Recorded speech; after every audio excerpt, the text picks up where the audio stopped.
हर पासे व्या रंग रची सोहड़ा साईं जो व्याची हर पासे व्या रंग रची सोहड़ा साईं जो व्याची तो नूर नबी मेरे बार अदा क्यों नूर नबी मेरे बार अदा मिलाद महीनो आयो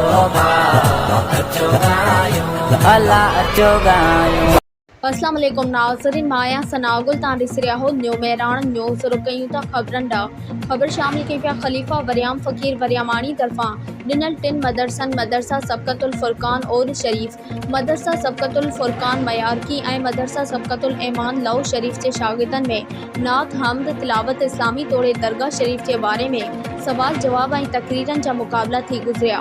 इन हवाले सां तफ़सील मालूम कयूं था यूसुफ आसकान मंगरियो खां। जी यूसुफ, कहिड़ा तफ़सील आहिनि आगाह कजो। जी बिल्कुल, ख़लीफ़ा वरियाम फ़कीर वरियामानी तरफ़ां ॾिनल 3 मदरसनि मदरसा सिबतुल फ़ुरक़ान ओड शरीफ़, मदरसा सिबतुल इरफ़ान मेहारकी ऐं मदरसा सिबतुल ईमान लव शरीफ़ जे शागिर्दनि में नयत हम्द तिलावत इस्लामी तोड़े दरगाह शरीफ़ के बारे में सवाल जवाब ऐं तक़रीरनि जा मुक़ाबला थी गुज़रिया, जंहिंमें मदरसा सिबतुल ईमान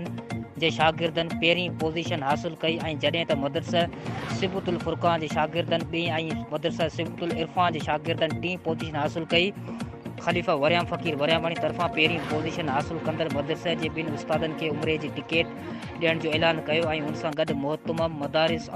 हाफ़िज़ अब्दुल क़यूम उमर खे उमिरे जी टिकट ॾियण जो ऐलान कयो ऐं कामयाब शागिर्दनि खे कैश इनाम पिणु ॾिनो वियो। उन मौक़े ते ख़लीफ़ा वरियाम फ़कीर वरियामानी ऐं हाफ़िज़ अब्दुल क़यूम उमर महफ़िल जी सदारत कई, जंहिंमें केतिरनि ई आलमनि, मोअज़्ज़िज़नि ऐं गुर जमायत वॾे तइदाद में शिरकत कई। जी